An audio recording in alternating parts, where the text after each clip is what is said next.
Scotland Yard for crime took place at 25 Culver Street, Paddington. The murdered woman was a Mrs. Maureen Lyon. In connection with the murder, the police are anxious to interview a man seen in the vicinity wearing a dark overcoat, a light scarf, and a soft felt hat. Motorists are warned against icebound roads. The heavy snow is expected to continue, and throughout the country there will be a certain freezing, particularly at points on the north and northeast coast of Scotland. Mrs. Barlow! Mrs. Barlow?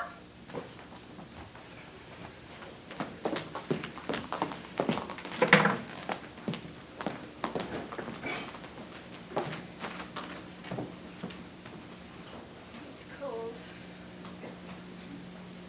It really does look nice. Oh, how stupid of Giles. Gosh.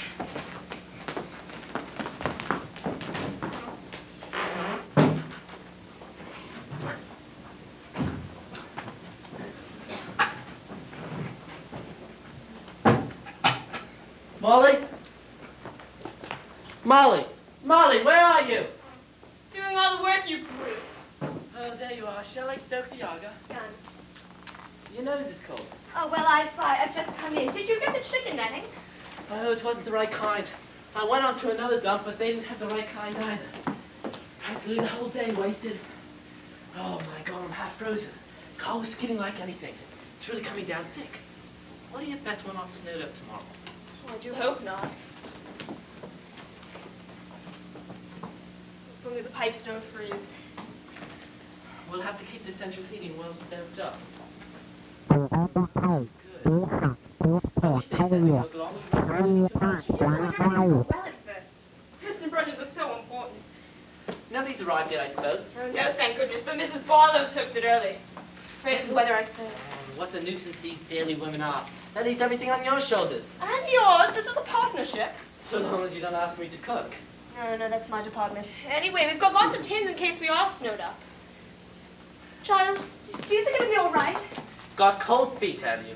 Are you sorry now we can sell this place instead of having this mad idea of running it as a guest house? No, I'm not. I love it. But talking of a guest house, just look at that. It's good, what? It's a disaster. Don't you see? You've left out the F. Monkwell instead of Monkswell. Good Lord, so I did. How did I come to do that? Well, it doesn't really matter, does it? Well, it's just as good a name. Oh, you're in disgrace. Go stoke up the central heating. Across that icy yard.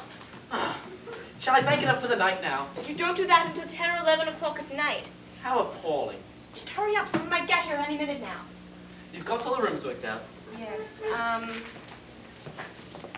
Mrs. Boyle, front floor poster room. Major Metcalf, blue room. Miss Casewell, east room, and Mr. Wren, oak room. I wonder what all these people will be like.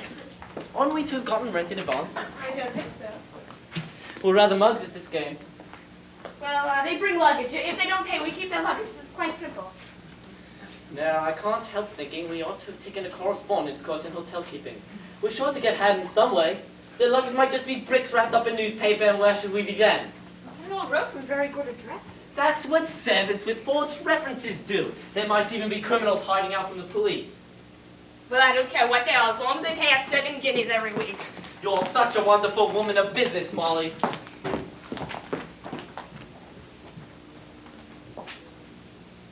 And according to Scotland Yard, the crime took place at 24 Culver Street, Paddington. The murdered woman was a Mrs. Maureen Lyon. In connection with the murder, the police are anxious to interview a man seen in the vicinity wearing a dark overcoat, light scarf, and a soft felt hat. The heavy snow is expected to continue, and throughout the country, How do you do? Thanks so much.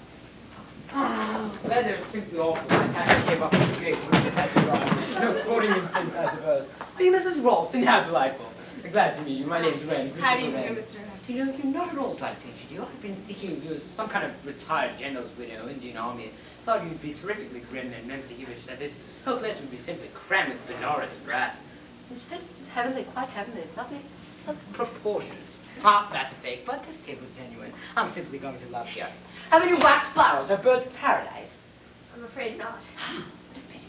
Have a sideboard. A great purple plummy mahogany sideboard with great solid carved fruits on it. We have one in the dining room. Here. Yes. I must see it.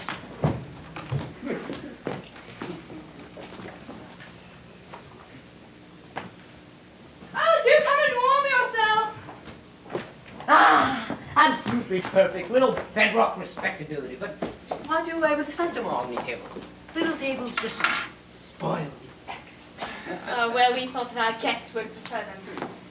My husband. Ah, this is my husband. Ah, how do you do, Christopher? And terrible weather, isn't it?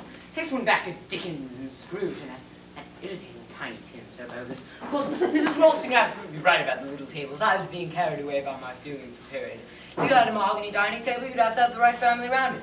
Stern, handsome father with a beard, prolific, faded mother, 11 children of assorted ages, a grim governess, and somebody named Poor Harriet, the poor relation who was acts as General Dalton, and is very, very grateful for being given a good home.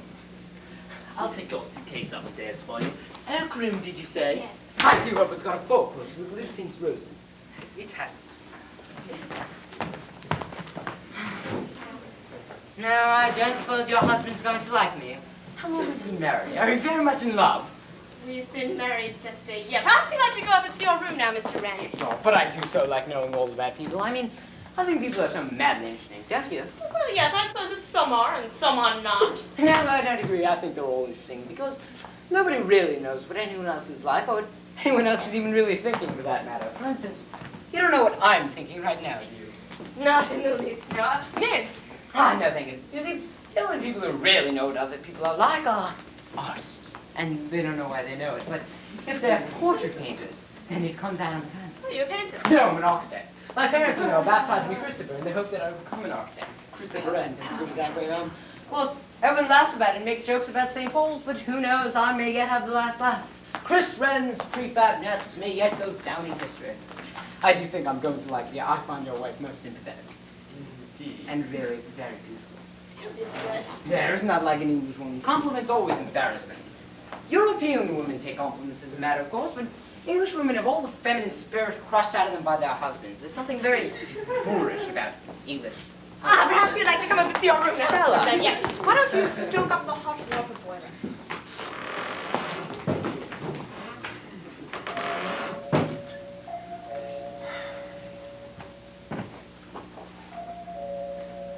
This is most well manner, I presume. Yes? I am Mrs. Boyle. Go into the fire and get some muffins, Boyle. Awful weather, isn't it? Is this your only luggage? Major Metcalf is it, is seeing to it. I'll leave the door open for you. The taxi wouldn't risk coming up the drive. It stopped at the gate. We had to share a cab from the station. There was great difficulty in getting that. No one ordered to meet us, as it seems. I'm terribly sorry, but we didn't know what train you'd be arriving on. Otherwise, of course, we'd have had someone standing by. All trains should have been met. Let me take your coat. My wife will be down in a moment. I'll just go help Major Metcalf with the bags. The drive might at least have been cleared of snow. Most offhand and casual, I must say. Oh, I'm sorry, I don't believe that we've met. Mrs. Ralston, Yes? you're very young. Young? To be running an establishment of this kind, you can't have had much experience. Well, there has to be a beginning for everything, hasn't there? I see. Quite inexperienced. In old house, I hope you haven't got dry rot. Certainly not. Well, you know, a lot of people don't know that they've got dry rot until it's too late to do anything about it. This house is in perfect condition. Well, it could do with a coat of paint. You know, you've got worm in this oak. This way, Major. Ah, how do you do? This is Molly, my wife. Absolute goods outside. I thought at one time we shouldn't make it. Oh, I beg your pardon. Yes, if it continues like this, you shall have 5 or 6 feet of snow by morning. Haven't seen anything like it since I was on leave in 1940. I'll take the suitcases upstairs. Which room did you say? Blue room and the rose No, room? I had to put Mr. Wren in the rose room. He liked the faux poster so much. So now it's Mrs. Boyle in the oak room and Major Metcalf in the blue room. Major! Sir!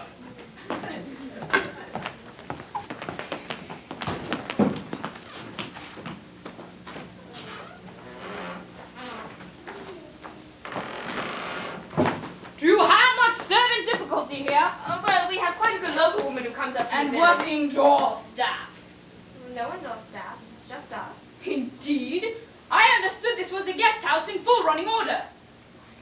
Well, we're only just starting. I would have said that a proper staff of servants was essential before opening an establishment of this kind. I consider your advertisement was most misleading. May I ask if I'm the only guest staying here with Major Metcalf? Oh, no, there are several here.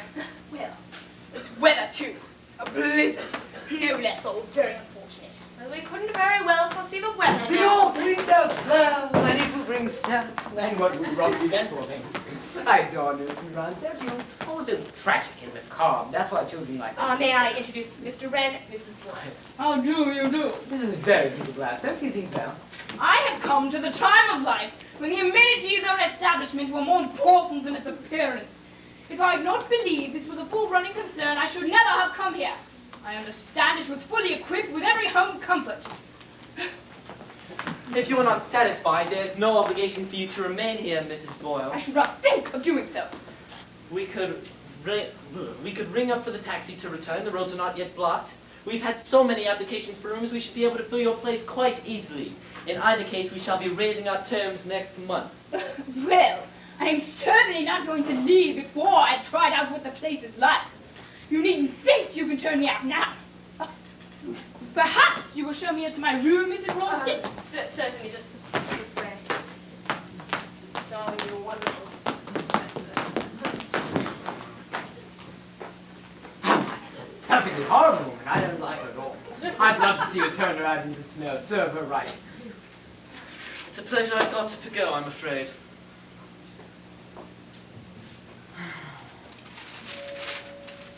Good Lord, there's another.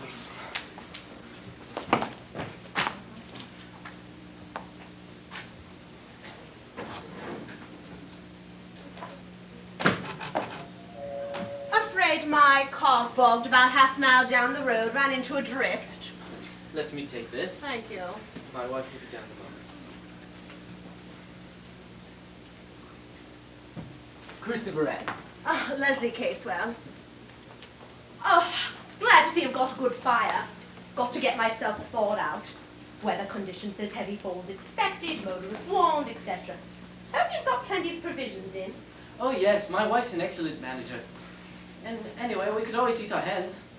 Before we start eating each other, eh? Is there any news in the paper? Apart from the weather, that is. All usual political crisis.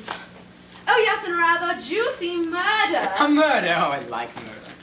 Said to be a homicidal maniac, strangled a woman somewhere near Paddington. Sex maniac, I suppose. Police are anxious to interview a man seen in the vicinity of Culver Street at the time, wearing a darkish overcoat, large scarf, soft felt hat, and police messages to the suspect have been broadcast throughout the day. Useful description. Fit pretty well anyone, wouldn't it? When it says that the police are anxious to interview someone, is that a polite way of hinting that he's the murderer? Could be. Who was murdered? Mrs. Lyon, Mrs. Maureen Lyon. Young or old? It doesn't say. It seems to have been robbery. I told you, sex maniac. Oh, this is my wife. Leslie Casewell, how do you do? Hi, it's an awful night. Maybe you'd like to come up and see your room. There's hot water if you'd like a bath. Oh, you're right. That would be wonderful.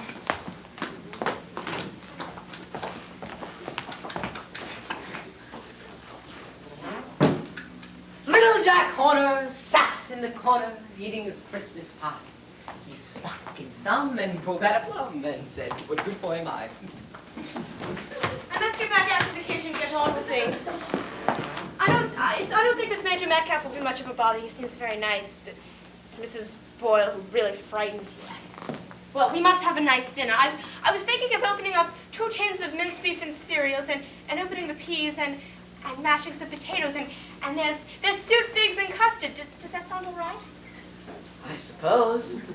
Not very original, perhaps. Oh, do let me help. I adore cooking. Well, not an omelet. You've got eggs, haven't you?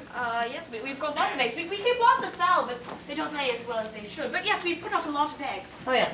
And if you've got a bottle of cheap penny-type wine, you could add it to the minced beef and cereals, you say. Give it a continental Show me where the kitchen is and what you've got. I dare say I shall have an inspiration. Come on.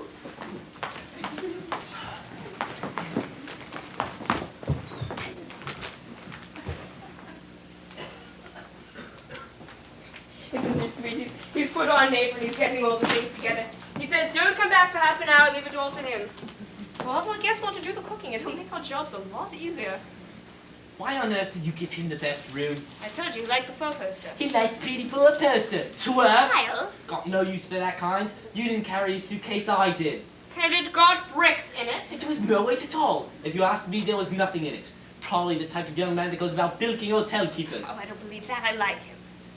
Anyway, Miss Caswell seems rather peculiar, don't you think? Terrible female if she is female.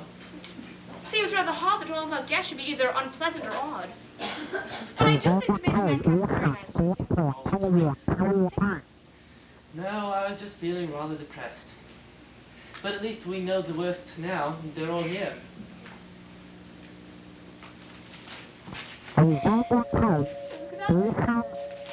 Probably the Culver Street murderer.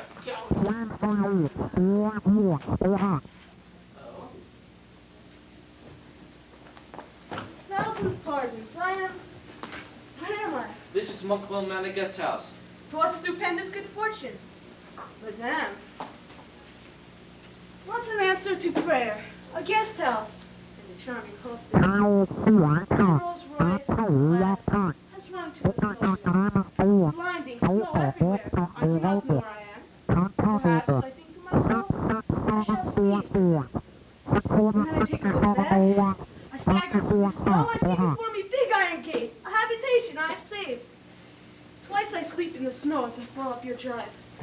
But at last I arrive, and immediately despair turns to joy. You let me have a room, yes? This It's a rather small room, I'm afraid, because all of our other ones are occupied. Naturally you have other guests. Oh, yes, and we only just opened up this place. Quite new at it, sure. This is your only baggage. Oh, yes, but the rest is in the car. Hundreds of notes runs alongside what comes securely. I think that's the big deal. Oh, I can assure you on such a night as this, there will be no thieves around. And for me, my wants are very simple. All I need, right here in this little bag. Yes, that's all I need. Oh, and you'd best get yourself thoroughly warm, and I'll go see that your room. It's a rather cold room, I'm afraid, because it faces north, but all of our other ones are occupied. You'll have several guests then. Oh, well, yes, there's Miss Caswell, and Major Madcap, and Mrs. Boyle, and a young man called Wren. Christopher Wren, yes, and now you. Yes. The unexpected guest. The guest that you did not invite. The guest that just arrived from nowhere. Sounds quite dramatic, does it not? Who am I? You do not know. Where do I come from? You do not know. Me, I am the man of mystery. But now, I must tell you this. I complete the picture. From now on, there will be no more arrivals. And no departures either. By tomorrow, perhaps even already, we are cut off from civilization.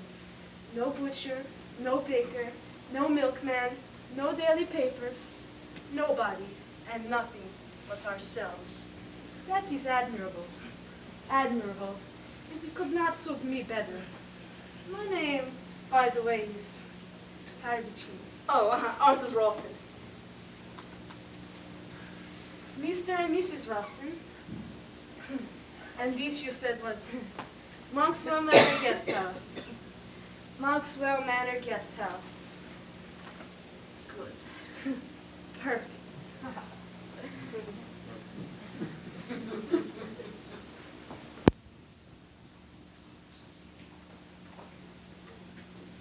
I consider it most dishonest not to tell me they were only just starting this place. Well, everything's got to have a beginning, you know. Good breakfast this morning. There was coffee, scrambled eggs, and homemade marmalade. And it was all nicely served. The little woman does it all herself. Amateurs, there should be a proper staff. Excellent lunch, too. Corned beef. But very well disguised corned beef. There was red wine in it, and Mrs. Ralston promised to make a pie for us tonight. Yes, it's cold in here. These ratties is not really hot. I shall speak about it. Very comfortable beds, too. At least mine was. I hope yours was, too. It was quite adequate. I don't see why the best bedroom should be given to that very peculiar young man. Well, he got here ahead of us. First come, first served. But from the brochure, I got quite a different impression of what this place would be like. A comfortable writing room and a much larger place altogether, with bridge and other amenities. Regular old Tabby's delight. I beg your I pardon. mean, yes, I quite see what you mean. No, indeed. I shan't be staying here long. No, I don't suppose you shall. Really, that is a very peculiar young man. Unbalanced mentally, I shouldn't wonder. Yes, I think he escaped from a lunatic asylum. I shouldn't be at all surprised. Giles! Yes? Giles, would you please shovel the snow away from the back door? Coming. Thank you. I'll give you a hand for it. Good exercise. Must have exercise.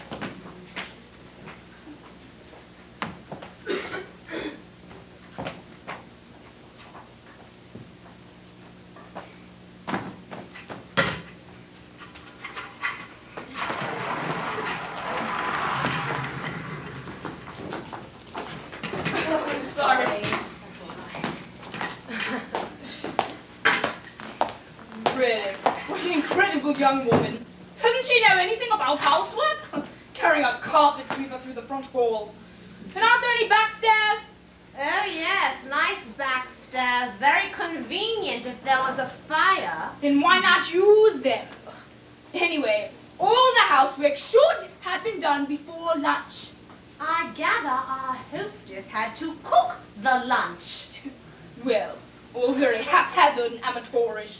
There should be a proper staff. Not very easy to get nowadays, is it? No, indeed. The lower classes seem to have no idea of their responsibilities. Oh, yes, poor old lower classes got the bit between their teeth, haven't they? I gather you're a socialist. Oh, no, I'm not a red, just pale pink. I haven't much interest in politics. I live abroad. Oh? I suppose life is much easier abroad. Well, I don't have to cook and clean as I gather most people have to do in this country. This country has sadly gone downhill. Not what it used to be. Hotels Oh, and I guest... sold my house a year ago, though. Everything was too difficult. I suppose hotels and guest houses are easier. Well, they certainly solve some of one's problems. Are you out of England for long? Well, it depends. I have some business to see to. When it is done, I shall go back. To France? No. Italy? No.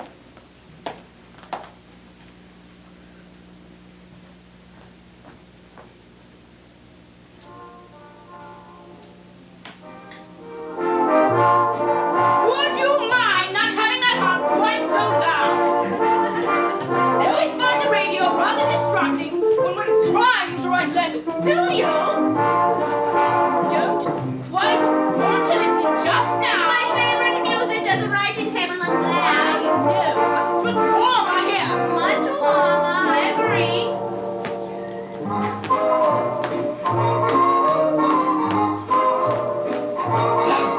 Bloody old bitch.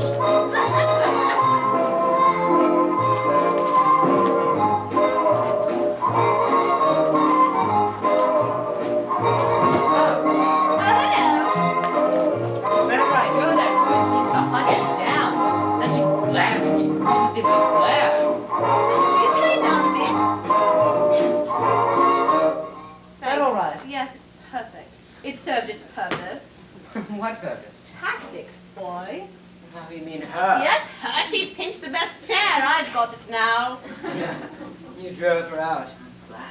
Very glad. I don't like her at all. Let's think of things we can do to annoy her, shall we? I wish you'd go away from here. In this, not a hope. But when the snow melts, then? My dear boy, when the snow melts, lots of things may have happened. Suppose that's true. Snow's rather lovely, isn't it? So peaceful and pure. Makes one forget things. Doesn't make me forget. How fierce you say. I was thinking. Sort of thinking. ice on a bedroom jug, chill veins raw and bleeding, one thin, ragged blanket, a child shivering with cold and fear. My dear, it sounds too grim. What is it, a novel? You didn't know I was a writer, did you? Are you? No, sorry, disappoint you, I'm not.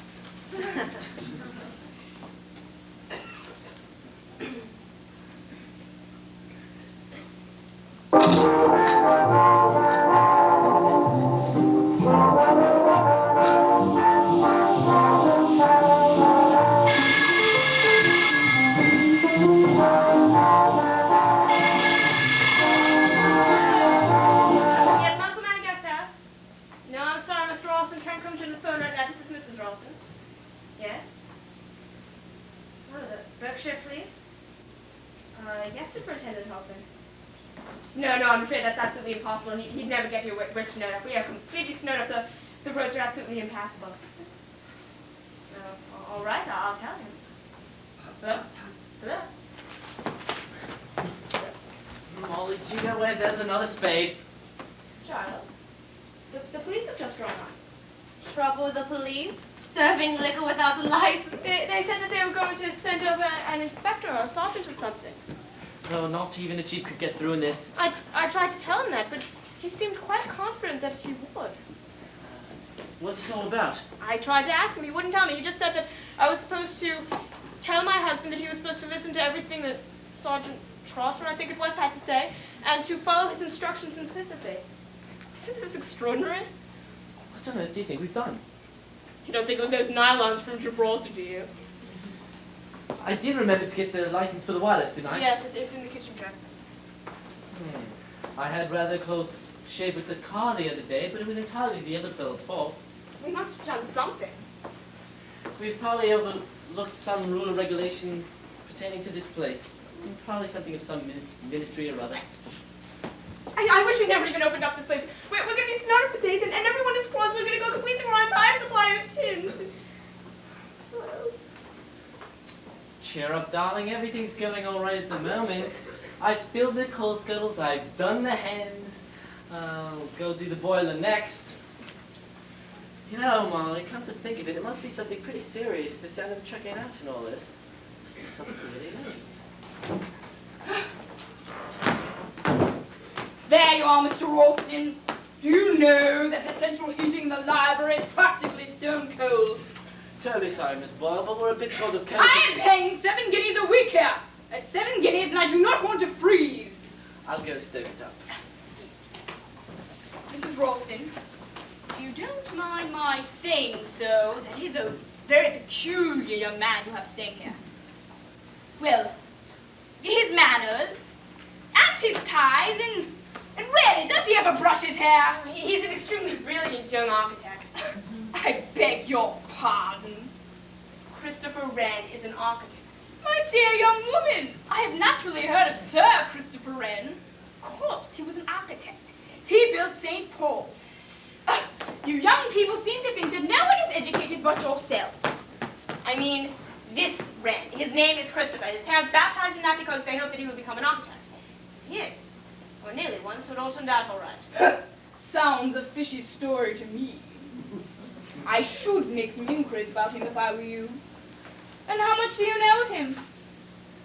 Just as much as I know about you, Mrs. Boyle, which is that you all both pay me 7 guineas every week. That's all that really concerns me, isn't it? It doesn't matter to me whether I like my guests or whether I don't. You are young and inexperienced. You should welcome advice from someone more knowledgeable than yourself. And what about this foreigner? What about him? You weren't expecting him, were you? To turn away bona fide travelers against the law, Mrs. Boyle. You should know that. Why do you say that? Weren't you a magistrate on the bench, Mrs. Boyle? All I say is that this Mr. Paravicini, or whatever he calls himself, seems to be that he's a bit... Beware, my dear lady, because you speak of the devil and here he is. I didn't hear you come in. I came in on tiptoe, like this. No one ever hears me if I do not want them to. I find that very amusing. Indeed. Yeah, there was... Well, I must get on with my letters. I'll go see if it's a bit warm in the drawing room. My charming face is so upset. What's wrong? Oh, it's just that everything's rather difficult this morning because of the snow. Yes, snow makes things difficult, does it not? Or else it makes them easy. Yes, very easy. I don't understand. No, my dear lady, there's quite a lot you do not understand. For one thing, you do not know much about running a guest house. Well, I dare say we don't, but we plan to make a go of it. Bravo, bravo. And I'm not such a very bad cook. I no doubt you're an enchanting cook. May I give you a word of warning, Miss Ralston? You and your husband must not be too trusting, you know. Have you references with these guests of yours? Is that usual? I always thought that people just came. It is advisable to know a little bit about the people who are staying under your own roof. Take, for example, myself. I say that my car overturns in a snowdrift. What do you know of me? Nothing at all. I could be a thief, a robber, a fugitive from justice, a madman, even a murderer. Oh. You see? And you know just as little of your other guests. Well, as far as Mrs. Boyle goes, I know. Well, the writing room's far too cold to sit in. I shall finish writing my letters in here. Allow me to poke the fire. Oh, Mrs. Ralston, is your husband about? I'm afraid the pipes are downstairs. What an awful thing. There's the police. Police? Police, did you say? Yes, they said that they were going to send over an inspector or a sergeant or something, but I don't think they'll ever get here. Money, cokes, half stones, and the price he's did. Hello, something the matter? Yes, Mr. Ralston, I hear the police run away. Why? Oh, no one will get here today. The roads are all banked up. The roads are still nearly 5 feet deep. Excuse me, Cappuccini, may I have to keep down?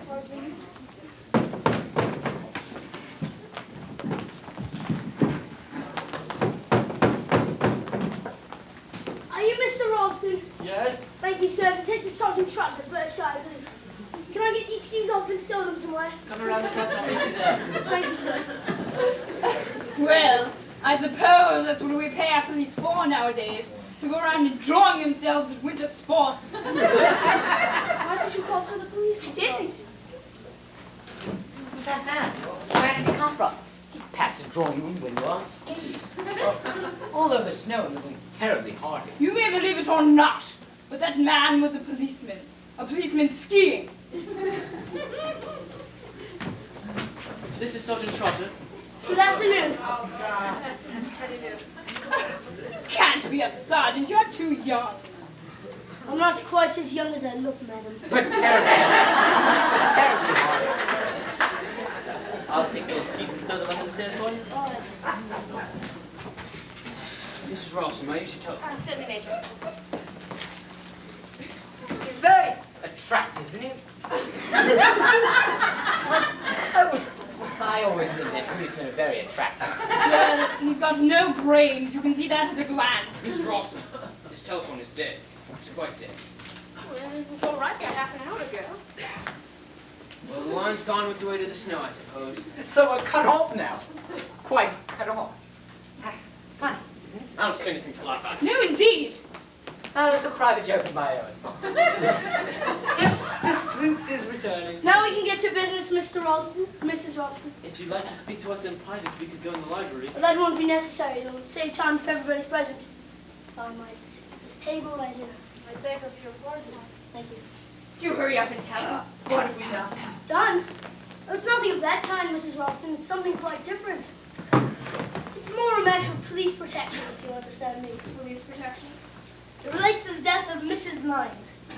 Mrs. Maureen Lyne of 24 Culver Street, London, West 2, who was murdered yesterday at 5 o'clock. You may have heard or read about the case. Oh, yes, I heard about it on the wireless. The woman who was strangled. That's right, miss. Now, the first thing I need to know is if you were acquainted with this Mrs. Lyne. Never heard of her. You may have known of her under that name. Lyne wasn't her real name. She had a police record and we had her fingerprints on file, so we were able to identify her without difficulty. Her name was Maureen Stanning. Her husband was a farmer, John Stanning, who resided at Longridge Farm, not very far from here. Longridge Farm? Isn't that where there's... That's right. The Longridge Farm case. 3 children. That's right, Mr. Corrigans. 2 boys and a girl. But before the court was in need of care and protection, a home was found for them with the Stannings. One child subsequently died as a result of criminal neglect and ill treatment. The case made a bit of a sensation at the time. It was horrible. The Stannings were sentenced to terms of imprisonment. Stanning died in prison. Mrs. Stanning served a sentence and was duly released. And yesterday, as I say, she was found strangled at 24 Culver Street. Do they know who did it? That's what I'm here to find out. A notebook was picked up at the scene of the crime. In the notebook was written 2 addresses. One was 24 Culver Street. The other was Monkswell Manor. What? That's right. That's why Superintendent Altman, on receiving this information, thought it imperative for me to come down here and see if this house or anyone in this house had some connection with the Longridge Farm case. But why? Well, it's not a coincidence, sir, because Superintendent Altman doesn't think it's a coincidence. He would have come himself if it were any way possible, but under the weather conditions and as I can ski, he sent me with instructions to get full particulars on everyone in this house, to report back to him by phone, and to take what measures I thought fit to ensure the safety of this household. Safety? What danger does he think we're in? Good Lord, he doesn't think that there's going to be another murder here. Oh, I don't want to frighten any of the ladies, but frankly, yes, that is the idea. But why? That's what I'm here to find out. The whole thing's crazy. Well, yes. It's because it's crazy that it's dangerous. Nonsense. I must say, it does seem a bit far-fetched. I think it's wonderful. Is that something that you haven't told us, Helen? Yes, Mr. Austin. Under the 2 addresses was written 3 blind mice. On a piece of paper on the dead woman's body was written, "This is the first." And under the words was a bar of music. The music was to the tune of 3 blind mice. You know how it goes. 3 blind mice. 3 blind mice, see how they run. They all ran after the farmer's wife. Oh, that's horrible. Yes. There were 3 children and 1 died. Yes, the youngest, a boy of 11. What happened to the other 2? The girl was adopted by someone. We haven't been able to trace her exact whereabouts. The boy, if he were alive, would now be about 22. Deserted from the army. According to the army psychologist, was definitely schizophrenic. A bit queer in the head, that's to say. And they think that it was he who killed Mrs. Lyon, or Mrs. Stanley. Yes. And that he's some crazy homicidal maniac and that he's going to come here and kill one of us. Why? Well, that's what I've got to find out from you. Now, as Superintendent Altman sees it, there must be some connection. You state, sir, that you yourself have had no personal knowledge. No. And what about you, madam? No connection now. What about servants? We haven't any servants. that reminds me, Sergeant. Would you mind terribly if I went into the kitchen? I'll be there for you. Not at all.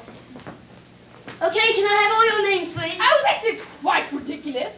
We only just got here. We only just arrived yesterday. We've had nothing to do with this place. We're all merely staying in this kind of hotel. You all planned to come here in advance. You all booked your rooms ahead. Well, yes, all except that Mr. Paravicini. Yes. My car overturned in a snowdrift. I see. What I'm getting at is that anyone following you might know very well that you're coming here. Now, there's one thing I want to know, and I want to know it quick. Which one of you is it that had a connection with the business at Longridge Farm? Well, all right. We'll go one by one. You first, since you seem to have arrived here more or less by accident, Mr. Paravicini. But my dear Inspector, I know nothing, but nothing of what you've been talking about. I'm a stranger to this country. I know nothing of these local affairs of bygone years. Mrs. Boyle! Really, well, I find this an impertinence. Why should I have anything to do with this distressing business? Casewell, Leslie Casewell. I've never heard of Longridge Farm, and I know nothing about it. You, sir? Metcalf, Major. I read about the case in the papers at the time. I was stationed in Edinburgh. No personal knowledge. And you, Mr. Christopher Ed, yes. I was just a child at the time. I don't remember hearing about it. And that's all you have to say, any of you. Well, if one of you gets killed, you'll have yourself to blame. Now then, if I can have a look around the house. Yes, I'm melodramatic. He's very attractive, isn't he? I do admire the police, so stern and hard-boiled. Quite a thrill, all this business with the three-blind mice. How does the tune go? Really, Mr. Red! Oh, that's terrible. Don't you like it? But it's a signature tune. The signature of the murderer. Just fancy the kick you must be getting out of it. Melodramatic rubbish. I don't believe a word of it. So don't you, Mrs. Boyle? Well, just you wait until I creep behind you and feel my hands on your throat. Stop, Christopher! It's a poor joke. In fact, it's not a joke at all. Ah, but that's just what it is. A madman's joke. That's exactly what makes it so deliciously macabre. You're going to see your faces. A singularly ill-mannered and neurotic young man. Where's Giles? Taking our policeman on a conducted tour of the house. Oh, Mrs. Ralston, your friend, the architect, has been behaving in a most abnormal manner. Young fellow seems nervy nowadays. Dare say he'll grow out of it. Nerves? I haven't any patience for people who say they have nerves. I haven't any nerves. Perhaps it's just as well for you, Mrs. Boyle. What do you mean by that?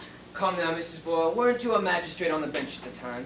In fact, you were responsible for sending those 3 children to Longridge Farm. Oh, now really, Major Metcalf, I can hardly be held responsible. We had reports from welfare workers.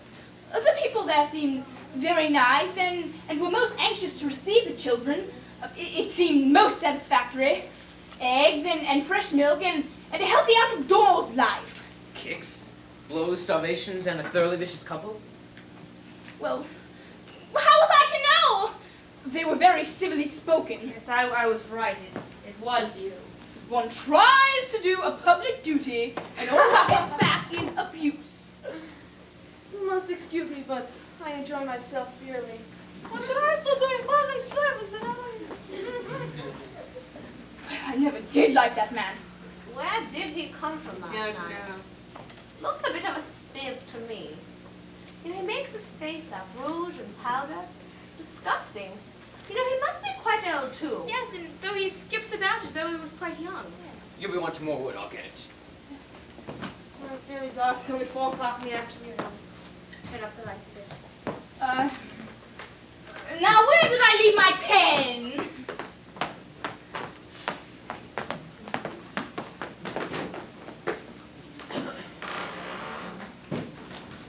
Oh, what a horrid little tune it is. Don't you like it? It reminds you of your childhood, perhaps? An unhappy childhood? Oh, no, I was very happy as a child. You were lucky. What did happen? No. I'm sorry. Well, that's a long time ago. One gets over things. Perhaps. Or doesn't one? Damn hard to say. They say that what happened when you were a child matters more than anything else. They say? They say who says? Psychologists. I've no use for psychologists and psychiatrists. I've never had much to do with it myself. A good thing for you, you haven't. Life's what you make of it. Go straight ahead, don't look back. Perhaps you're right. I know. But sometimes things happen to make you look back. Don't give in, turn your back on them. Is that really the best thing to do? Perhaps it's best just to face them. Well, it really depends what you're talking about. Because sometimes I know what I'm talking about. Nothing from the past is going to affect me, except in the way I want it to. If everything's all right upstairs.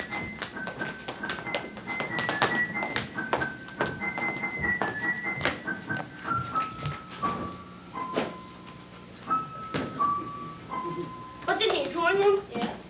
Do you mind shutting the door? This place is full of rats! I'm sorry, madam, but I've got to get the lay of the land. Molly, what's this all this? Well, that completes the tour. Nothing suspicious. I think I'll make my report now to Superintendent. Oh, you can't use the phone, Sergeant. The line's dead. What? The Since line. when? Well, Major Metcalf tried it just after you arrived. Superintendent Ogden got through all right. Oh, it's probably just down with the weight of the snow. I wonder. It made them cut. Cut? But who could cut it? Just how much do you know about the people staying in your guest house, Mr. Ralston? Oh, we... We don't really know anything about them. Ah. Miss Boyle wrote from a Bournemouth address, and Major Madcap wrote from where was it? Leamington. Leamington. Christopher Wren wrote from Hampstead, and Miss Casewell wrote from a private hotel in Kensington. Mr. Paravicini, as we told you, arrived out of the blue last night. Still, I'm sure they've got good ration books, that sort of thing. I shall go into that, of course, but not much reliance can be placed on that evidence. Have you got a description of what the killer looked like in London? Yes, medium height, intermediate build, darkish overcoat, soft felt hat. There are 3 darkish overcoats in here. One of them is yours, Mr. Austin.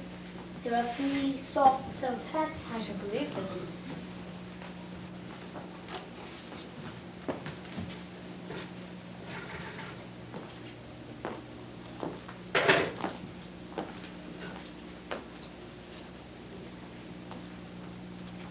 I'd better get back out to the kitchen. I do finish it after. Is there an extension?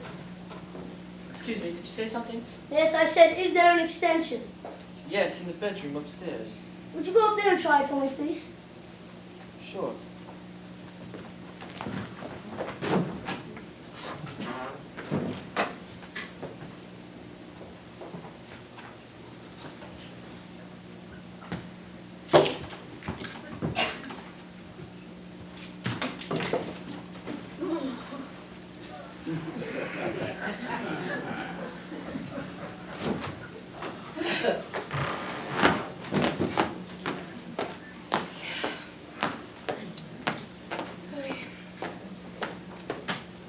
Now, who's left this window open?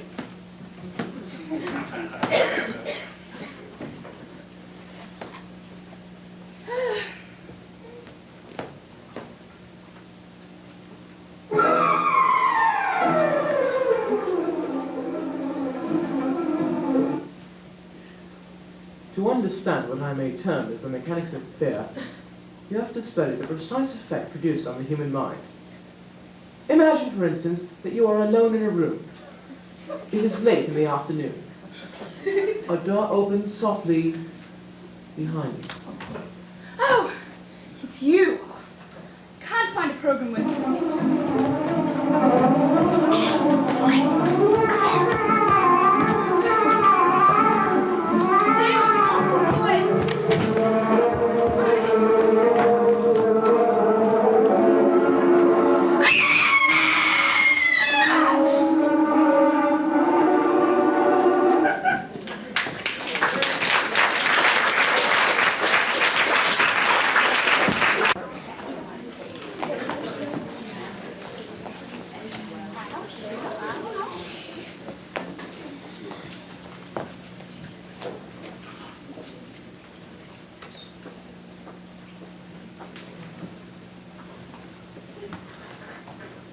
Come on, Mrs. Ralston. Try and think. Think! I can't think anymore. My head's numb. The murder had only just been committed when you got to her. You came from the kitchen. Are you sure you didn't see or hear I didn't hear anything hallway? except for the radio blaring out in here. I couldn't imagine you turned it on so loud. I wouldn't very well hear anything else with that, now would I? Well, that was clearly the murderer's idea. Or, murderess. How could I hear anything else? You might have done. The murderer heard you coming from the kitchen. He might have backed up the stairs or into the dining room. I'm not sure. I think that I heard a door creak and shut as I came out from the kitchen. Which door, Mrs. Ralston? I don't know. Come on, Mrs. Ralston, think! Upstairs, downstairs, close at hand! I don't know! I'm not even sure that I heard anything at all! Can't you stop bullying her? Can't you see she's all in? We're investigating a murder, Mr. Ralston. Up to now, nobody's taken this thing seriously. Now, unless we get to the bottom of this, and quickly, mind, there may be another death. Another nonsense. Why? Because there are 3 little blind mice. There are 3 to them. It would happen here because there were 2 addresses written in the notebook. There was 24 Culver Street, there was 1 possible victim. But here at Monkswell Manor, there is a wider field. Nonsense, I must say, it does seem a bit far-fetched that 2 people should be brought here, both with a share in the Longridge Farm case. Given certain circumstances, it might not be such a coincidence. think it out, Miss Casewell. I've got to get down where everybody was at the death of Mrs. Boyle. You, Mrs. Ralston, you were in the kitchen. You heard a door shut with a faint creak. You came in here, the radio was blaring, the lights were off, the hallway was dark. You turned on the lights, saw Mrs. Boyle's body, and screamed. Yes, I screamed and I screamed, but at last people came. Right. People came from different directions, more or less at once. Now, when I had gone out to check the telephone wire, you, Mr. Ralston, had gone upstairs into the bedroom. Where were you when you heard Mrs. Ralston scream? I was in the bedroom trying the extension. It was dead too. I opened the window to look out. I could see the place where it may have been caught, but I couldn't. I closed the window, and just then I heard Molly scream, and I came right down. Those simple actions took you quite a long time, don't you think? No, I don't think so. I should definitely say you took your time over them. I was thinking about something. You, Mr. Wren? I've been in the kitchen helping Mrs. Ralston with the cooking. I adore cooking. After that, I went upstairs to my bedroom. Why? Well, it's quite a natural thing to want to go to one's bedroom. I mean, one does want to be alone sometimes. You went to your bedroom because you wanted to be alone. And I wanted to tidy up and brush my hair. You wanted to brush your hair? Well, anyway, that's what it was. Well, all right. You heard Mrs. Ralston scream. Yes. And you came in here. Yes. Curious that you and Mr. Ralston did not meet on the stairs. I came down by the back stairs, then near to my room. Did you go up by the back stairs or did you come by here? I went up by the back stairs, too. Well, all right. Mr. Parravicini, I have told you. I was playing the piano in the drawing room, in there. did anyone hear you playing the piano? I do not expect so. I was playing very, very softly, with one finger, so. You were playing Three Blind Mice. Is that so? Yes, it's how shall I say, a catchy little tune and a haunting little tune. Don't you all agree? It's horrible. And yet it seems to run in people's heads. Someone was whistling it, too. Whistling it? Where? I don't know, perhaps in the cellar, perhaps in one of the bedrooms. Who was whistling Three Blind Mice? Are you making this up, Mr. Parravicini? Now, my dear inspector, I would not do such a thing. Well, go on, you were playing the piano. Yes, I was playing the piano with one finger, very softly, so. Dum, dum. And then all of a sudden, I hear the radio blaring. It's very loud, with someone shouting on it. It was saying that it offended my ears. And then you came in here? That's right. Mr. Wren upstairs, Mr. Ralston upstairs, Parravicini in drawing room. Miss Casewell, I was writing letters in the library. could you hear what was going on in here? No, I didn't hear anything until Mrs. Ralston screamed. And what did you do then? I came in here. At once? I think so. You were writing letters in the library when you heard Mrs. Ralston scream. Yes. Then you got up and came in here hurriedly. Correct. Curious that there are no unfinished letters on the desk in the library. I brought it with me.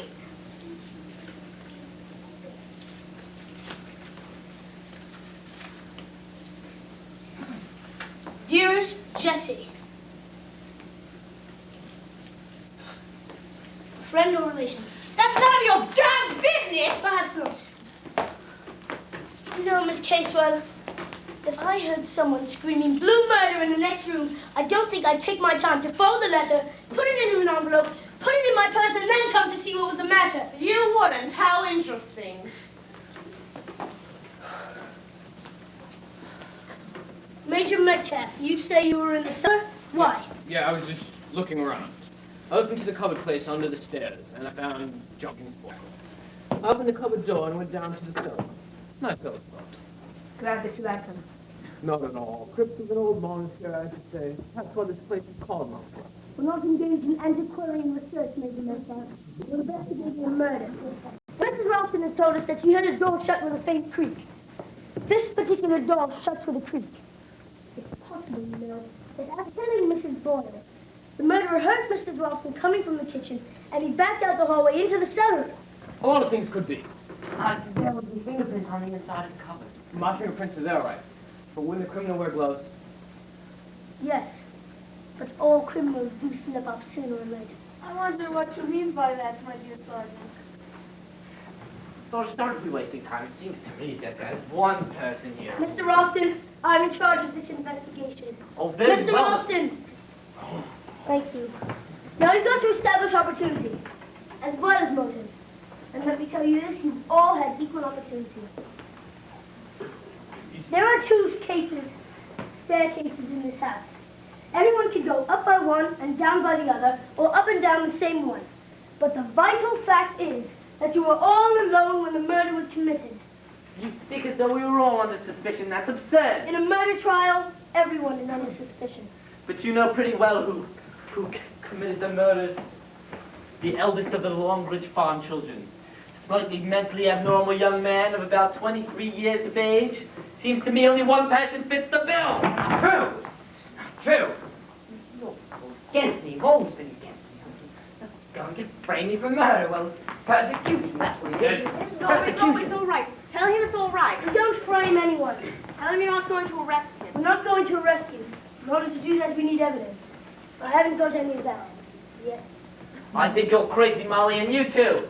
There's a madman running around the house, and I think he ought to be put under arrest. If only as a safety measure, it's only for the rest of us. Wait, Sergeant, can I please speak to you for a minute? Sure, but you all please go into the dining room. I was thinking about for you. Staying. No, you should go. I'm staying. I don't know what's come over you. What was it you wanted to speak to me about, Mr. Moss? Well, Sergeant Trotter, you seem to think that this killer was the eldest of the three boys at the farm, but you don't know that, do you? We don't really know anything. All we've got so far is that the woman who helped her husband in ill-treating those children has been killed. And the woman magistrate who gave the children to that woman has also been killed. And the telephone wire that links me with the police has been cut. But you don't even know that. It might be just down with the snow. No, I went outside and checked the telephone wire. It was deliberately cut. I found the place. I see. Sit down, Mrs. Ross. But all the same, you don't know. I'm going by probability. It all seems to point one way. Childish mentality, mental instability, and the psychiatrist's report. Oh, I know. Therefore, it all seems to point to Christopher, but I don't think it is Christopher. There must be other possibilities. Such as? Well, hadn't those children any relations at all? The mother was a drunk. She died soon after the children were given to her. What of the father? The father was an army sergeant serving abroad. If he were alive, he'd definitely be discharged by now. You don't know where he is? No, we haven't been able to trace him. In order to do that, it would take a long time, but I assure you, Mrs. Ralston, that the police do take every eventuality into account. But you don't know where he is, and if the son is mentally unstable, then the father might have been as well. Well, it's possible. And if he had come home after being a prisoner with the Japs, perhaps, and having suffered terribly, and then he came home, and he found that his wife was dead, and that his children had gone through some horrible experience, and one of them had died through it, he might go a bit off his head, you know, and want revenge. Well, that's only surmise. But it's possible. Yes, Mrs. Ralston, it's quite possible. So the murderer could be middle-aged, or even old. When I said that the had rung up, Major Metcalf got frightfully upset. He really did. I saw his face. Major Metcalf. Middle-aged, a soldier. I know he seems very nice, perfectly normal and all, but it mightn't show, might it? It often doesn't show at all. So it's not only Christopher now who's the suspect, there's Major Metcalf as well. Any other suggestions? Well, Mr. Paravicini did drop the poker when I said that the police had run up. Paravicini. I know he was very nice but, you know, old and fond, but he might not really be as old as he appears.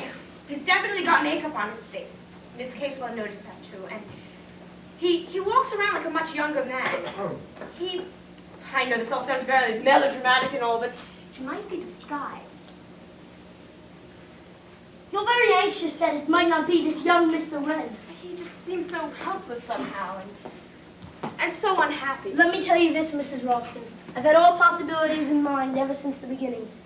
The boy Georgie, the father, and someone else. There was a sister, you know. Oh, sister. It could have been a woman who killed Mrs. Stanning.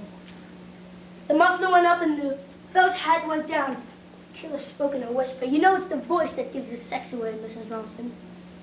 Well, yes, it could have been a woman. Miss Casewell? She looks a bit old for the part. There is a wider field. There's you, for instance. I? But No. Whatever you say, I have no means of checking at this point. No. You look about the right age. And then there is your husband. Giles? How ridiculous. Just how much do you know about your husband? How long have you been married? Just a year. And you met him where? At a dance in London. We went in a party. Did you meet his family? He hasn't any family. They're all dead. They're all dead. Oh, you're making this sound all wrong. His father was a barrister. His mother died when he was a baby. That's what he told you. Well, of You course. don't know it of your own knowledge. No. You'd be surprised, Mrs. Ralston, for how many cases rather like yours we get. Ever since the war, homes broken up, families destroyed. Fellow says he's been in the Air Force or just finished his army training. Parents killed, no relations. You know, it used to be the parents who made the enquiries before they consented to an engagement. Now it's different. Now a girl just marries her man.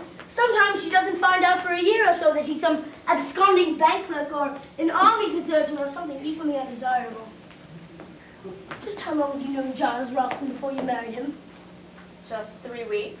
So you don't know anything about him. That's not true. I know everything about him. I know exactly the sort of person that he is. He's Giles.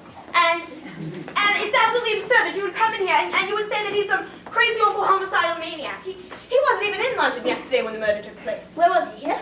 No, he went out to the country to a sale to get some wire netting for our chickens. Did he bring it back with him? No, it turned out to be the wrong kind. 30 miles from London, aren't you? Do you have an ABC? Only an hour by train. A little longer by car. I tell you, Giles wasn't in London yesterday. Just a minute.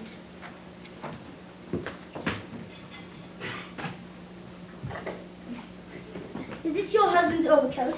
Yes. Yesterday's newspaper. Sold on the streets of London at about 3:30 in the afternoon. I can't believe that. Don't you? Don't you?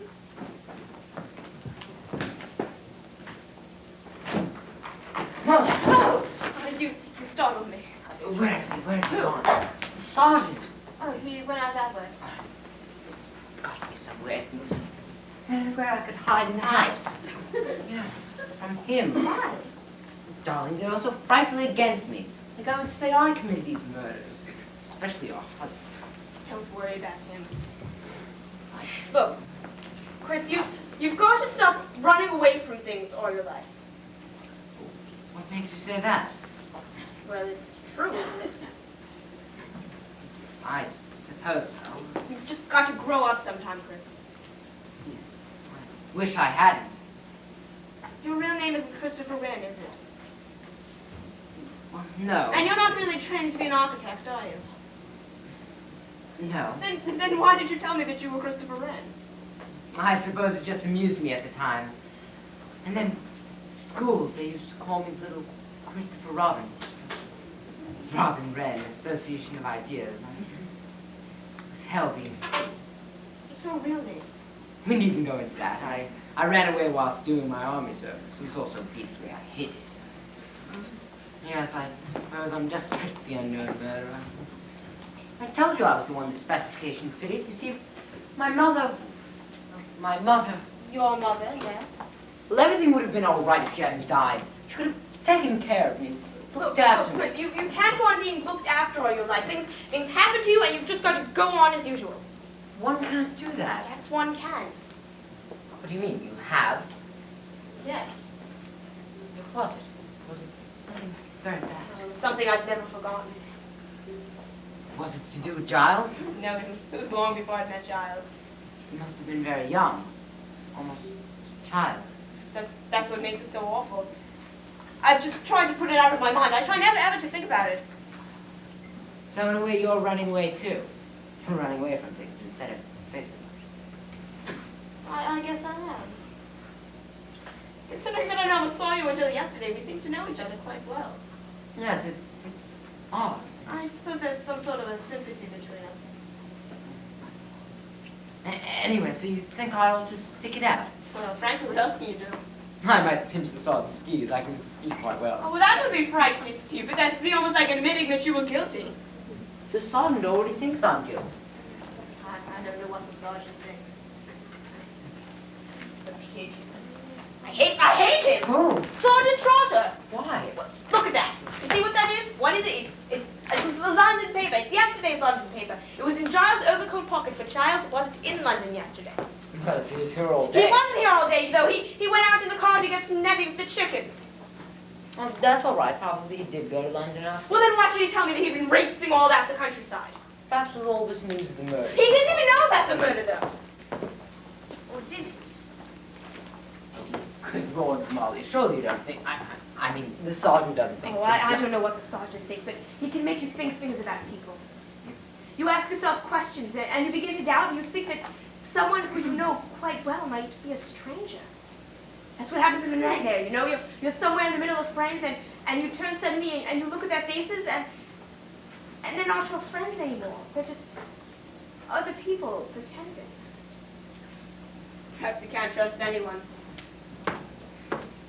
Perhaps everyone's a stranger.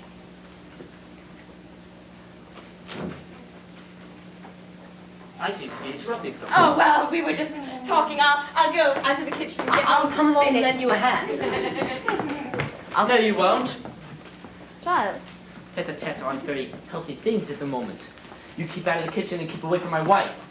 Really, look here. Keep away from my wife, friend. She's not going to be the next victim. So that's what you think about me. I've already said so, haven't I? Some madman running around the house, and it seems to me you fit the bill. I'm not the only one to fit the bill. I don't see who else does. How blind you are. Or do you just pretend to be blind? I tell you I'm worrying about my wife's safety. Go on! Giles, I'm not going to leave you alone, huh? What the hell? Chris, perhaps you'd better leave now. I'm not going. Please, go. I shan't be far away. Molly, you must be crazy. Perfectly prepared to lock yourself up in the kitchen with a homicidal He maniac. isn't. You've only got to look at him to see he's balmy. He isn't. I tell you, Giles, he isn't dangerous. I'd know if he was dangerous. Anyway, I can look after myself. That's what Miss Boyle said. Giles, don't. Look here, what is there between you and that wretched boy? What do you mean by between us? I feel sorry for him, that's all. Perhaps you've known him before. Perhaps you suggested that he come here and you'd both pretend to meet for the first time. Giles, have you gone out of your mind? Oh, rather odd, isn't it, that he should come and stay at a rather out-of-the-way place like this? Oh, it's no odder than that Major Metcalf and Miss Casewell and Mrs. Boyle showed. Perhaps you've been running up to London to see him on the sly. You know perfectly well I haven't even been to London in weeks. Haven't been to London in weeks. Is that so? Perfectly true. Then what's this? This is one of the gloves you were wearing yesterday. You dropped it on the floor. I found this while I was talking to Sergeant Charter. I looked inside and look what I found. A London bus ticket. It seems you didn't only go to the village yesterday. You went to London as well. Right, I went to London as well, but I Well, didn't... I was safely racing around the countryside. Oh, whilst you were safely racing around the countryside. Oh, come on now, admit it. You went to see him. All right, but I went to London, but so did you. What do you mean? So did you. You brought back this evening paper. Where did you get this? It was in your overcoat pocket. Anyone could have put it there. Did they? No, you went to London. All right, I went to London, but I didn't go to meet a woman there. Didn't you? Are you sure that you didn't? What do you mean? Don't come anywhere near me. Don't touch me. Come on. Now tell me right now. Did you go to London to see Christopher Wren? Don't be absurd. Of course I did. Then why did you go? Perhaps I shan't tell you that now. Perhaps now I've forgotten why I went to London. Come back here. So, now tell me, why did you go? Tell me why you went. You're crazy. I shan't tell you. I feel like I don't know you anymore. Maybe you never did know me. We've been married, what, a year? But you don't know anything about me, what I've done or thought or felt before you knew me. You're crazy. All right, then I'm crazy. Perhaps it's fun to be crazy. Now. I do hope you young people are not boasting a little more than you mean. One is so apt to win these lovers' quarrels. That's good. Quite so, quite so. I know just how you feel. I had the same troubles before when I was a younger man. Jeunesse, jeunesse, as the poet says.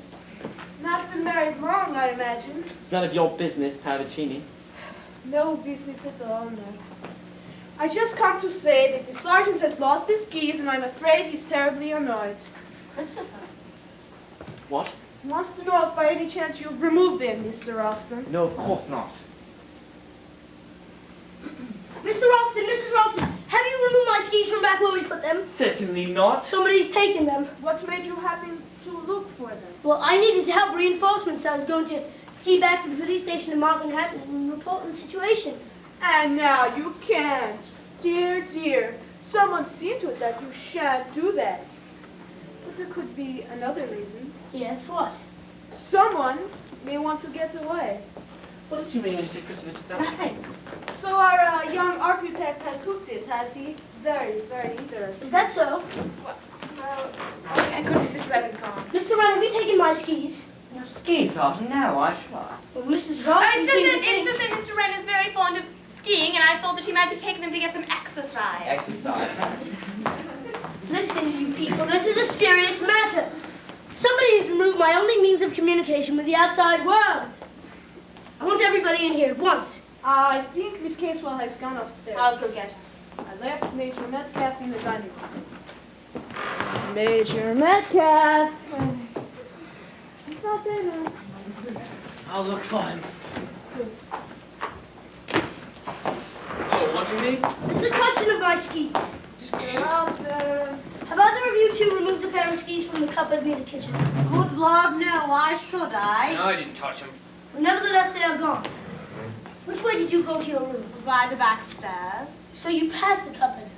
If you say so, I've no idea where your skis are. You were actually in that cupboard today, Yes, I was. at the time this boy was killed. At the time Mr. Boy was killed, I'd gone down to the cellar. Did you happen to see my skis in the closet? I haven't the least idea. Did you see my skis? I can't remember. You must remember if you saw my skis, No they are good not. shouting at me, young fellow. I wasn't thinking about any damn skis.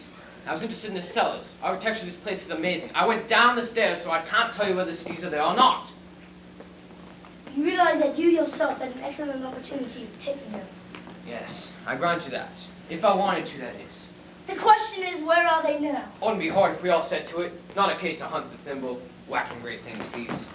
Supposing we all set to it. Not so fast, Major Metcalf, that maybe you know what we are meant to do. I don't get you, Sergeant. I'm in the position now where I have to put myself in the place of a crazy, cunning brain.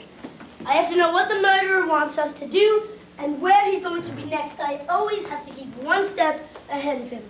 Because if I don't, there may be another death. You still don't believe that.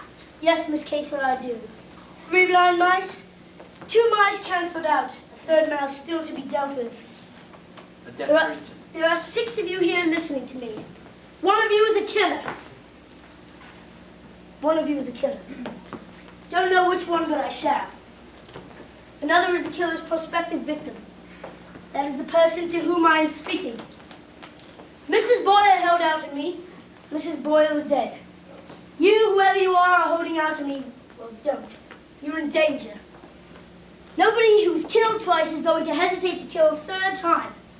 And as it is, I don't know which one of you it is who needs protection. Come on now, anybody who has anything, however slight, to reproach themselves of that bygone business had better come out with it. All right, you won't. I'll find the murderer, I have no doubt about that. But it may mean another death. Another? And I'll tell you, the murderer is enjoying himself. But yes, he's enjoying himself a great deal. All right, you can go.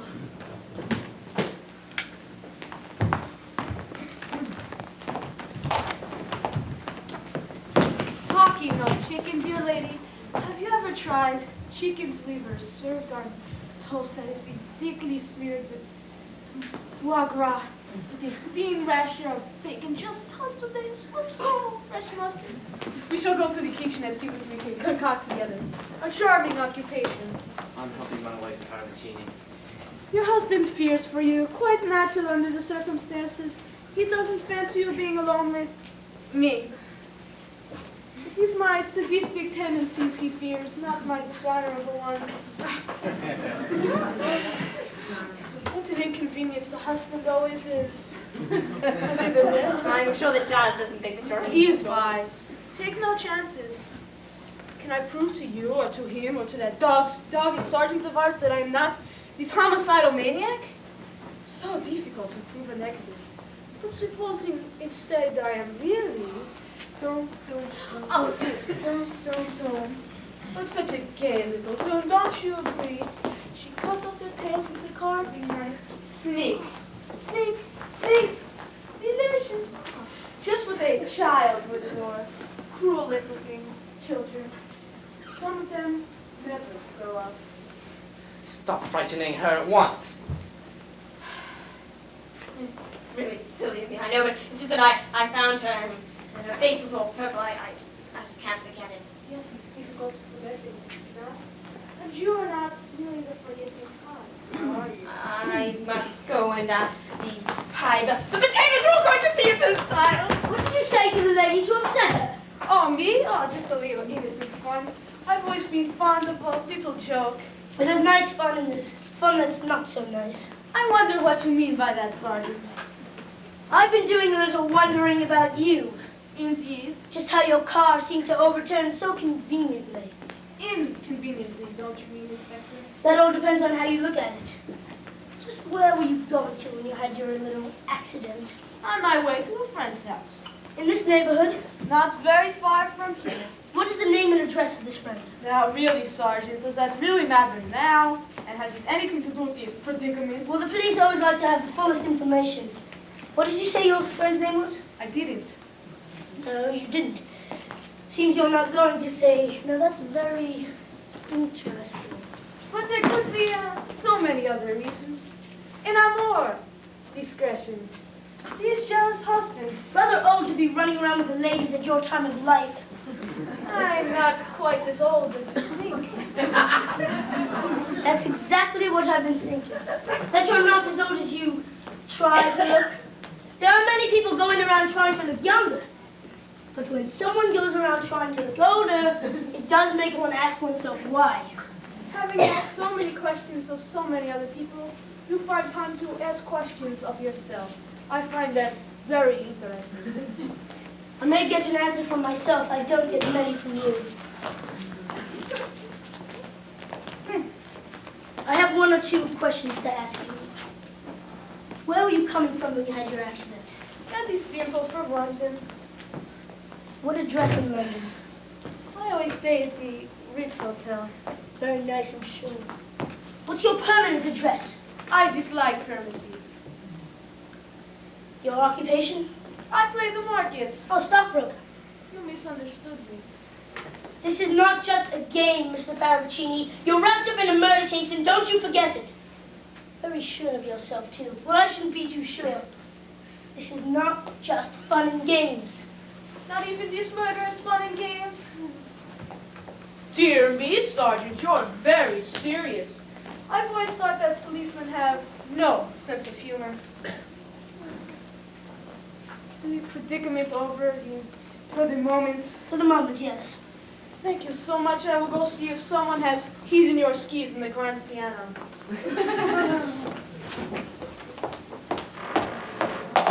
Excuse me. Are you speaking to me? Yes. Would you sit down, please? Well, what do you want? You may have heard some of the questions I was asking Mr. Parvicini. I heard of them. I'd like to have some information from you. What do you want to know? Full name, please. Leslie Margaret Catherine Casewell. I spell it with a K. Quite so. Address? Via Mariposa, Pine or Mallorca. That's in Italy. No, it's an island, a Spanish island. What is your English address? Care of Morgan's Bank, Leadenhall Street. Do you know the English address? No. How long have you been in England? A week. And you've been staying since your At the arrival? Ledbury Hotel, Knightsbridge. What brought you to Montfort Manor, Miss Casewell? I wanted somewhere quiet in the country How long did you, or do you, propose to remain here? until I have finished what I came here to do. And what was that? And what was that? Excuse me? What was it you came here to do? I beg your pardon. I was thinking of something else. You haven't answered my question. I really don't see, you know why I should. It's a matter that concerns me alone, a strictly private affair. All the same. Now, Miss I don't Casewell. think we'll argue about it. May I have your age? Surely it's on my passport. I'm 24. 24. You were thinking I look older. That is quite true. Do you have anyone in this country who can vouch for you? My bank will reassure you as to my financial position, and I can refer you to a solicitor. He is a very discreet man. I can't offer you any social references. I've spent most of my life abroad. In Mallorca. In Mallorca and other places. Were you born abroad? No, I left England when I was 13. You know, Miss Casewell, I can't quite make you out. Does it matter? I don't know. What are you doing here? It seems to worry you. It does worry me. You left England when you were 13. 12, 13, thereabouts. Was your name Casewell then? It's my name now. What was your name when you left England? What are you trying to prove? I want to know what your name was when you left England. It's a long time ago. I've forgotten. There are things one doesn't forget. Possibly. Unhappiness, despair. I dare say! What's your real name? I told you, Leslie Margaret, Catherine Casewell! Catherine. What the hell are you doing here?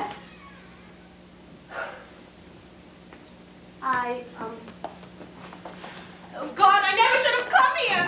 I always thought police were allowed to give people a third degree. I've merely been interrogating Miss Casewell. Certainly seemed to upset her. What did you do? No, it's nothing. It's just all this murder. I'll go to her room now. It's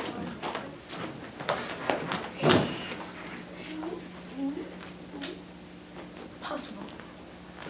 Can't believe it. What kind of food? 6 impossible things before breakfast, like the Red Clue. Yes, it's rather weird. Dear, you look as though you'd seen a ghost. I've seen something that I ought to have seen before. Mind is a bat, I mean. But now I think we'll be able to get somewhere. The police have a clue. Yes, Mr. Wren, at last the police have a clue. I want everybody in here once again. Oh, yes. I think that Molly and Giles were in the kitchen. The Major and I have been helping to look at your skis. We've looked in the most entertaining places, but oh, no hell. I don't know where Mr. Paravicini is. I'll go get him, you get the others. Mr. Paravicini! Paravicini! Mr. Paravicini! Yes, Sergeant, what can I do for you? Oh, the little policeman has lost his keys and doesn't know where to find them. Leave them alone. And they'll come home, dragging a murderer behind them. What is all this? Sit down, Major. Mr. Wren, Mrs. Ralston. Must we really come out right now? It's really most inconvenient. There are more important things than meals, Mrs. Ralston. Mrs. Boyle, for instance, won't want another meal. That's a tactless way of putting things. I need cooperation, and I intend to get it. Mr. Ralston, would you go up and get Miss Casewell from her room? She just went there now. Tell her it'll only be a few minutes. Have you found your skis, Sergeant? No, but I have a very shrewd suspicion of who took them and of why they were taken. I won't say any more at the present moment. Leave that conclusion to the final chapter. This is not fun and games, Mr. Wren. Ah, isn't it? I don't agree. I think it is a game, son. I think the murderer is enjoying himself. Maybe. What is happening? Sit down, Miss Casewell. Mr. Ralston. Can I have your attention, please? If you all remember, I took statements from you all as related to your positions prior to the death of Mrs. Boyle. These statements were as follows. Mrs. Ralston, you were in the kitchen. Mr. Wren, you were in your room. Miss Casewell, you were in the library. You were in the drawing room, Mr. Paravicini. You were upstairs in your room trying the extension. And you, Major Metcalf, were in the cellar. Correct. I have no means of checking these statements. 5 of you are telling the truth. 1 of you is lying. To put it quite clearly, if I know which one of you is lying, then I shall have my murderer. Not necessarily. Someone may have lied for some other reason. I rather doubt that. You already stated that you had no means of checking these statements. But supposing everyone were to go through these statements a second time? That old chestnut reconstruction of the crime. It's a foreign idea. Not a reconstruction of the crime, Mr. Paravicini.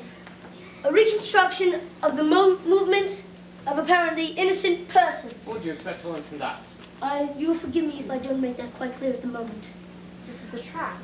What do you mean it's a trap? It's a trap. I know it is. It's not a trap. It's just a way of checking your statements that you gave me. But I simply can't see what you can possibly hope to gain by simply making people do the things they did before.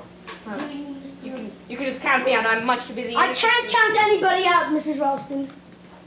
I don't see the You know, one might think by the looks of you that you're all guilty. Why are you all so unwilling? Of course, whatever you say goes, Sergeant. We'll cooperate. Yes, Molly? Very well. Wren? Miss Casewell? Yes. Paravicini? Oh, yes, I consent. Major Metcalf? Yes. Very well, then. Are we all to do as we did before? The same actions will be performed, yes. Then I will go to the drawing room and I will pick out the signature tune of the murder. Not fingers. So. Not so fast, Mr. Paravicini. Mrs. Ralston, can you play the piano? Yes. And you can play Three Blind Mice. Yes. You'd be able to pick it out as Mr. Paravicini did. Yes. Would you please go into the drawing room and wait there till I call your But name? my dear Inspector, I thought we were supposed to repeat our former roles. The same actions will be performed, but not necessarily by the same people. Thank you, Mrs. Ralston. Now, I shall all assign you places to be. Mr. Wren, would you please go into the kitchen to watch Molly's cooking for me? I know you're fond of cooking. Yes. Thank you. Mr. Paravicini, would you go into Mr. Wren's room by the back stairs? It's the easiest way. Major Metcalf, would you go into Mr. Ralston's room? Just examine the telephone wire while you're there. Miss Casewell, would you please go into the cellars? Mr. Wren will show you the way. Surely. Mr. Ralston, I don't like to ask it of you, but would you go outside and check the extension? Not a chilly job, but you're probably the toughest man here. What are you going to do, Sergeant? I'm going to be enacting the part of Mrs. Boyle. Taking a bit of a risk, aren't you? You will all stay in your stations till you hear my signal. Shall I wear my overcoat? I should advise it to take the torch, it's on the windows. Parlor games.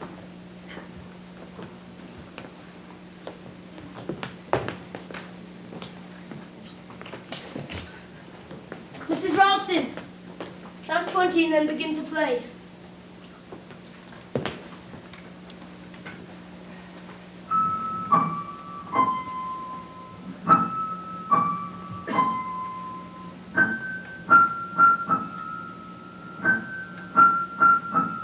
Mrs. Ralston. Mrs. Ralston. Yes. Well, you look very pleased with yourself. Have you got what you wanted? I've got exactly what I wanted. Oh, well, then you know who the killer is. Yes, I know. Well, which of them is it? You ought to know, Mrs. Ralston. I. You've been extraordinarily foolish by holding out on me. You've got a very good chance of being killed more than once. I don't understand what you're driving The at. police aren't as dumb as you think. Mrs. Ralston, I've known all along that you've had first-hand knowledge of the business of Norwich Farm. You knew Mrs. Boyle was a magistrate concerned. In fact, you knew all about it. Why don't you speak up and say something? I wanted to forget. Your maiden name was Waring. Yes. Miss Waring. You taught at those school where those children went. Yes. Is it true that the youngest boy, Jimmy, who died, managed to get a letter posted to you? Well, The no. letter begged for your help from his kind young teacher. You never answered that letter. No, well, that's not You true. just didn't bother? No, I went down with pneumonia that very day, and the letter was put aside with all the other letters. And then by the time that I was well and I read the letter, he was dead. And he'd been waiting and gradually losing hope. It's just monstrous that things like this should happen. Oh, yes, Mrs. Ralston. It's monstrous. I didn't know that the police carried revolvers. The police don't, Mrs. Ralston. I'm not a policeman.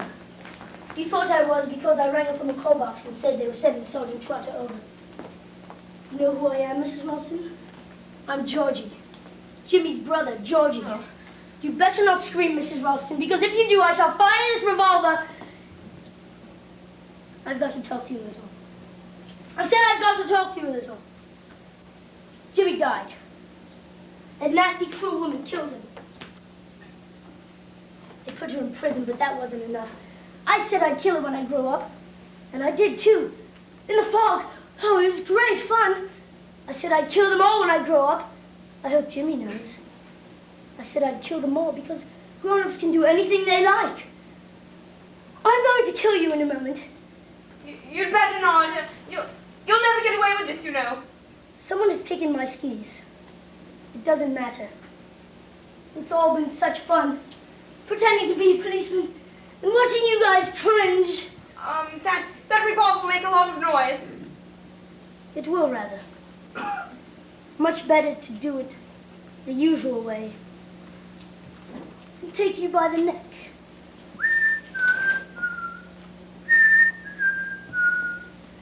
The last little mouse in the trap. Georgie, remember the farm, and remember the animals, and remember the day the bull chases across the field, and the dogs. Dogs. Yes. Spot and Flame. Kathy. Yes, Kathy, you remember me now, don't you? What are you doing here? I came here to find you, Georgie. I didn't recognize you until you twirled up your hair the way I always used to. Yes, you always did it, Georgie. You're coming with me. Where are we going? We're going somewhere where they'll look after you and see that you won't do any more harm. Ralston! Ralston! Molly, darling, are you all right? He's mad. He's quite mad. I was all wrapped up in everything, and I told him the school where the children went. It really wasn't my fault. He just thought that I could have helped that child. You should have told me. I wanted to forget. Well, everything will be under control in a few minutes. The young fellow's unconscious now with a sedative. His sister's looking after him. The poor fellow's mad as a hatter. I've had my suspicions of him all along. You didn't think that he was a policeman? No, Mrs. Ralston, I knew he wasn't a policeman. You see, I'm a policeman, Mr. Ralston. You? Yes, it seems as soon as we got hold of that notebook with Monkswell Manor in it, we saw it vital to have a policeman on the spot. When it was put to Major Metcalf, he agreed to let me take his place. So naturally, I couldn't understand it when Trotter turned up. Yes.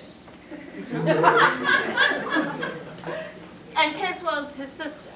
Yes, Casewell is his sister. Seems she recognized him just before this last business. She didn't know what to do, but she came to me just in time. Molly, I believe you thought I was... Well, Giles, what were you doing in London yesterday? I was getting your anniversary present. We've been married 1 year ago today.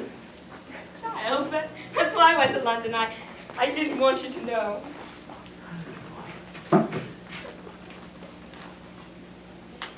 They're cigars. I do hope they're all right. Splendid.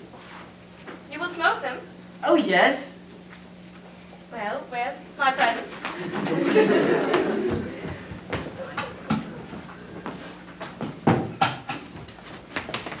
It's a hat.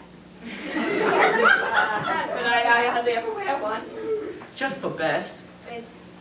It's lovely, darling. Try it on. Well, later when my hair's done properly. It is all right, isn't it? The woman in the store said it was the last thing it has. Mrs. Ralston, there's a terrible smell of burning coming from the kitchen.